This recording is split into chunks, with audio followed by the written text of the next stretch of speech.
સુરતની ડાયમંડ હોસ્પિટલમાં માત્ર 24 કલાકમાં એક જ દિવસમાં એકસાથે 23 બાળકોનો જન્મ થયો હતો, જેમાં 14 બાળકી અને 9 દીકરાનો જન્મ થતાં આખી હોસ્પિટલ બાળકોની કિલકારીથી ગુંજી ઉઠી હતી, જેથી હોસ્પિટલનો સ્ટાફ પણ ખુશખુશાલ જોવા મળ્યો હતો.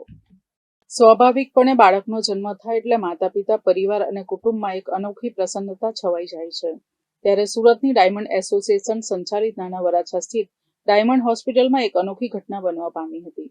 ડાયમંડ હોસ્પિટલમાં 24 કલાક એટલે કે માત્ર એક જ દિવસમાં એક સાથે 23 જેટલા બાળકોનો જન્મ થયો હતો, જેમાંથી 14 દીકરી અને 9 જેટલા દીકરાનો જન્મ થયો હતો, જેને લઈને બાળકોની કિલકારીથી સમગ્ર વાતાવરણ ગુંજી ઉઠ્યું હતું.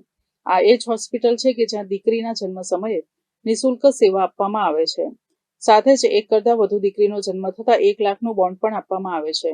એટલે કે સેવાકીય પ્રવૃત્તિ ધરાવતી આ હોસ્પિટલમાં સારવાર કરાવવા આવતા સામાન્ય માણસોને સારી એવી સવલત પૂરી પાડવામાં આવે છે.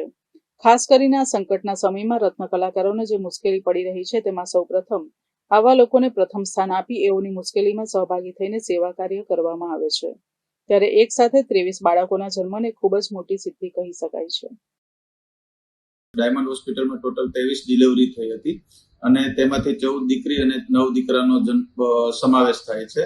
આપણે ત્યાં ડાયમંડ હોસ્પિટલમાં નોર્મલ ડિલિવરીનો ચાર્જ 1800 રૂપિયા છે. દીકરી જન્મે તો કોઈ ચાર્જ લેવામાં આવતો નથી. સિઝેરિયન ચાર્જ 5000 રૂપિયા છે, જેમાં ઓટી, એનેસ્થેટિક અને સર્જન ચાર્જ સમાવેશ થાય છે.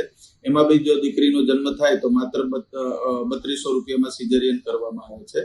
અને બીજી દીકરીથી માંડીને પહેલી દીકરી સિવાય બીજી, ત્રીજી અલગ દરેક દીકરીને 1 લાખના બોન્ડ આપવામાં આવે છે. અને અહીં રોજની ઓપીડી 900 થી 1000 પેશન્ટ રહે છે. મહિનાની 300 થી 350 ડિલિવરી થાય છે, જેનો ડાયમંડ હોસ્પિટલમાં મોતિયાનું ઓપરેશન તદ્દન ફ્રી થાય છે અને બહુ મોટા પ્રમાણમાં જરૂરિયાતમંદ લોકો આમનો લાભ લઈ રહ્યા છે.